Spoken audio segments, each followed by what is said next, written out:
Hi friends, உங்கள் எல்லாருக்கும் வணக்கம். Welcome back to my channel A to Z Vlog. என்னோட பேர் பவித்ரா. நீங்கள் இப்போ தான் நம்ம சேனலில் ஃபர்ஸ்ட் டைம் பார்க்குறீங்க அப்படின்னா மறக்காம சப்ஸ்கிரைப் பண்ணி நம்ம ஃபேமிலியோட ஜாயின் ஆயிக்கோங்க.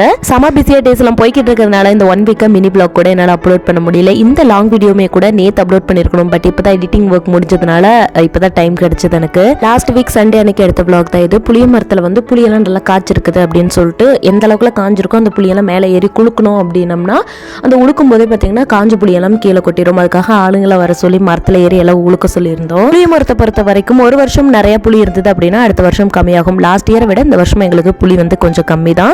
அதுவுமே வந்து தேவையான அளவுக்கு பேட்ச் பை பேட்ச் அப்படியே பிரிச்சு எடுத்து வச்சாச்சு. வருஷம் புளி எடுக்கிறப்ப எப்படியும் தேன் ஒன்று இருந்துரும், தேன் கூட்டை அழிச்சு. ஆனால் தேன் மட்டும் எடுக்க மாட்டோம், தேன் கூட்டை மட்டும் அழிச்சு விடுவோம். ஆனால் தேன் இருக்காது. அதில் இந்த வருஷமும் தேன் கூடை இருந்தது, பட் ஆனால் எதிர்பார்த்த மாதிரியே தேன் இல்லை, கொஞ்சம் தான் இருந்தது. அதையும் எல்லாரும் அப்படியே ஆளு கொஞ்சமாக நக்கி சாப்பிட்டாச்சு.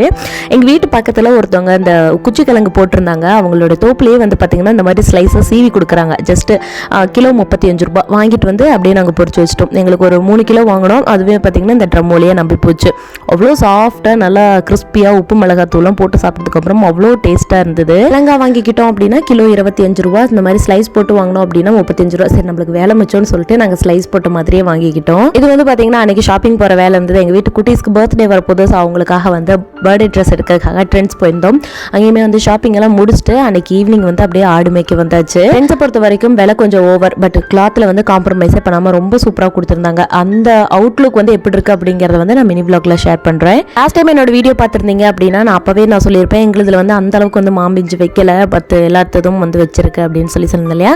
இது வந்து எங்கள் பக்கத்து வீட்டில் இருக்கக்கூடிய ஒரு ஆயாவோட தோட்டம். அவங்களதில் வந்து அன்னைக்கு அவத்த தான் வந்து ஆடு மேய்ச்சிட்டு இருந்தோம். ஸோ அதனால வந்து நல்லா பார்க்க அழகாக இருந்ததுன்னு சொல்லிட்டு அப்படி வீடியோ எடுத்துக்கிட்டேன். இன்றைக்கி கிளைமேட்டுமே பார்த்தீங்கன்னா வெயில் அடிச்சுது, ஆனால் அந்த வெயில் நம்மளுக்கு உரைக்கவே இல்லை. நல்ல காத்தோட்டமாக நல்ல விசுன்னு காத்தடிச்சுட்டு அவ்வளோ சூப்பராக இருந்தது அன்றைக்கி கிளைமேட்டு.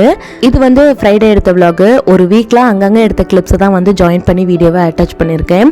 அன்னைக்கு வந்து பார்த்தீங்கன்னா முன்னாடி நாளே நாங்கள் வீடெல்லாம் க்ளீன் பண்ணிட்டோம். ஜஸ்ட் அந்த வாசல் மட்டும் முன்னாடி கழுவி விட்டேன். எதுக்காக அப்படின்னா முத்து வரும் இன்னைக்கு ஃப்ரைடே அப்படிங்கிறதுனால. அம்மா ஊர் சைடெல்லாம் வந்து இந்த பழக்கம் கிடையாது, பட் இங்கே வந்து இதை வந்து ஃபாலோ பண்ணுறாங்க. எப்படின்னா இப்போ ஊருக்கெல்லாம் வந்து சாமி இருக்கும் இல்லையா, அந்த கோவிலுக்காக நம்மளுக்கு வரி வச்சுருப்பாங்களே, அந்த வரி வந்து நம்ம கோவிலுக்கு போய் தான் கொடுப்போம். அதாவது எங்கள் அம்மா வீட்டு சைடு. இங்கே வந்து எப்படின்னா சாமியவே வந்து பார்த்திங்கன்னா சின்னதாக ஒரு இதில் வந்து எடுத்துகிட்டு வந்து வீட்டிலேயே நம்மளுடைய பேர் போட்டு வரி வாங்கிட்டு போயிடுவாங்க.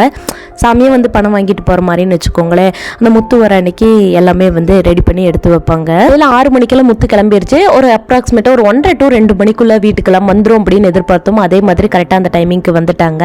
ஒரு சின்ன குடத்தில் வந்து தண்ணியும் எச்சப்படாத தண்ணி, அதாவது பைப்பில் பிடிச்ச ஃப்ரெஷ்ஷான தண்ணியும் கொஞ்சமாக வேப்பிலையும் போட்டு சாமிக்கு வச்சுருக்கக்கூடிய ஸ்டூல்ஸில் வந்து தண்ணி ஊற்றி வச்சிடணும். அதுக்கப்புறமேட்டு பார்த்திங்கன்னா தேங்காய் பழம் உடைச்சி பூஜை பண்ணிவிட்டு அந்த வரி பணத்தை வாங்கிட்டு கிளம்பிடுவாங்க.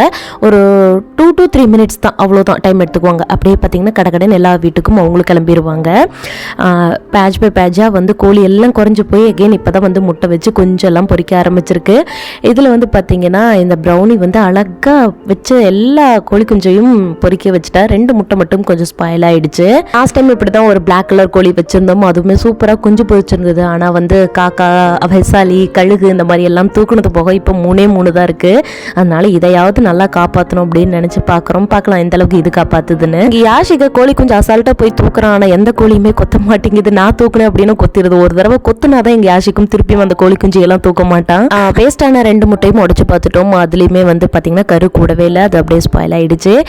ரொம்ப சந்தோஷமாக நான் இந்த வீடியோவை இப்போ ஷேர் பண்ணுறேங்க. ஏன்னா லாஸ்ட் டைம் வீடியோவில் வந்து நான் சொல்லியிருந்தேன், இந்த செம்பருத்தி செடி வந்து இந்த ரோட்டு வேலைக்காக வந்தவங்க வந்து கொடுத்த செடி. பட் ஆனால் இதில் பூ பூக்க மாட்டேங்குது, பூ மொக்கு கொட்டி போயிடுது. ரெமிடிஸ் எல்லாம் ஃபாலோ பண்ணிவிட்டு சூப்பராக ஒர்க் அவுட் ஆகிறத வந்து நான் ஷேர் பண்ணுறேன்னு சொல்லியிருந்தேன் இல்லையா. இன்னைக்கிலிருந்துங்க நிறைய டிப்ஸ் எல்லாம் பார்த்தேன், ஆனால் எதுவுமே வந்து நான் ட்ரை பண்ணல. அதெல்லாம் கொஞ்சம் செட் ஆகாதுன்னு எனக்கே தோணுச்சு. இந்த ஒரே ஒரு டிப் மட்டும்தான் எனக்கு கொஞ்சம் ஓகே, இது பர்ஃபெக்டாக ஒர்க் ஆகும்னு தோணுதுனால இந்த ஒன்றை மட்டும் நான் ட்ரை பண்ணேன். ஆனால் ரிசல்ட் ரொம்ப சூப்பராக இருந்தது. டேப் ஆனதில் வந்து என்னென்னு சொல்லிடுறேங்க. அதில் வந்து பார்த்திங்கன்னா நிறைய பேர் இந்த எக்ஸ்பிரியான டேப்லெட்ஸை வந்து கரைச்சி டைல்யூட் பண்ணி போட சொல்லியிருந்தாங்க. அதே மாதிரி பார்த்திங்கன்னா புளிச்ச மோர் வந்து ஊற்ற சொல்லியிருந்தாங்க. தென் அதுக்கப்புறம் பார்த்திங்கன்னா இந்த கொக்கோ பீட் அந்த மாதிரிலாம் சம்திங் சொல்லியிருந்தாங்க. அதெல்லாம் வந்து நம்மளால் அஃபோர்ட் பண்ண முடியாது. ஸோ நம்மக்கிட்ட என்ன கிடைக்குதோ அதை வச்சு நம்ம இந்த செடியை எப்படி காப்பாற்றணும்னு பார்த்ததில் வந்து பார்த்திங்கன்னா மாட்டு சாணம் இருக்கு இல்லையா. இப்போ ஒரு மந்த சாணம், அதாவது மாடு ஒரு டைம் சாணம் போடலையா, அந்த ஒரு சாணத்துக்கு 1 லிட்டர் தண்ணி. அப்போ அது எவ்வளோ திக்காக இருக்கும் பாருங்கள். அந்த மாதிரி திக் திக்காக கரைச்சி செடியை சுற்றி அந்த வேரை சுற்றி பார்த்திங்கன்னா இந்த அளவுக்கு ஃப்ளாட்டாக வந்து ஊற்றி விடணும். இதில் வந்து 2 விஷயம் வந்து நடக்கும். ஒன்று வந்து சீக்கிரமாக இந்த வெயில் காலத்துக்கு வந்து தண்ணி வந்து வற்றி போகாமல் இது பார்த்துக்குங்க. 2வது செடிக்கு தேவையான அத்தனை சத்தும் இந்த சாணியிலேருந்து கிடைச்சிரும் அப்படின்னு சொல்லி போட்டிருந்தாங்க. காசை பணமாக சாணி தானே, நம்ம ட்ரை பண்ணி பார்க்கலாம் அப்படின்னு சொல்லி ஒரு 2 டைம் அந்த மாதிரி போட்டு பார்த்தாங்க. உண்மையாக நம்பவே மாட்டேன். அதுக்கப்புறமேட்டு அந்த மொக்கு கொட்டுறது அப்படியே ஸ்டாப் ஆகி போச்சு. இந்த பூ பூத்தன்னைக்கு எனக்கு சந்தோஷம் தாங்கவே முடியல. காலையிலேருந்து சாயந்தரம் வரைக்கும் இந்த பூவையை தான் உத்து பார்த்துக்கிட்டே இருந்தேன். இந்த வீடியோவில் நல்லா உத்து பார்த்தீங்க அப்படின்னா இது வந்து முன்னாடி நாள் சாயந்தரம் சாணியை கரைச்சி விட்டுட்டு அடுத்த நாள் சாயந்தரம் எடுத்துக்கிறேன். இன்னுமே பார்த்தீங்கன்னா அந்த ஈரப்பதம் இருக்குது. ஸோ உங்கள் வீட்டில் வந்து இருக்கிற செடி வந்து பூ பூக்க மாட்டேங்குது அப்படின்னா ஜஸ்ட் நீங்கள் இதை வந்து ட்ரை பண்ணி பாருங்கள், தப்பு கிடையாது. நான் வந்து பார்த்தீங்கன்னா ரோஸ் செடி, செண்பகப்பூ செடி, நாவப்பட செடி, இந்த மாதிரி எங்கள் வீட்டை சுற்றி என்னென்ன செடி இருக்கோ எல்லாத்துக்கும் இதை நான் ட்ரை பண்ணி பார்த்துட்டேன். அதே மாதிரி ரோஸ் குச்சியோட பதியம் வந்து நிறைய பேர் கேட்டுட்டு இருக்கிறீங்க. இப்போ வெயில் காலம் வரையும் நாங்கள் எதுவுமே பதியம் போடலைங்க. நாங்களும் இன்னும் 2-3 செடி அதுவே பதியம் போட்டு எடுத்து வைக்கலான் இருக்கோம். இன்கேஸ் நான் பதியம் போட்டு அதை வந்து நான் சேலுக்கு கொடுக்குற மாதிரி இருந்தால் கண்டிப்பாக நான் அனௌன்ஸ் பண்ணுறேன் உங்களுக்கு. ஆனே இப்படி மொத்தமாக போட முடியல அப்படின்னா கூட நல்லா டைலூட் பண்ணி நீங்கள் வந்து ஊற்றி விடலாம். அப்போ வந்து நீங்கள் செடிங்களுக்கு மேலே அந்த இலைகள் மேலே கூட நீங்கள் படுற மாதிரி தெளித்து விடலாம். அப்படி தெளித்து விட்டோம் அப்படின்னா இலைங்களுக்கு மேலே வரக்கூடிய அந்த நோவு தயக்கம் கூட வராமல் இருக்கும். அவ்வளோதாங்க. வீடியோ இவ்வளோ நேரம் பொறுமையாக பார்த்தமைக்கு நன்றி. Keep supporting me. Thanks for வாட்சிங்.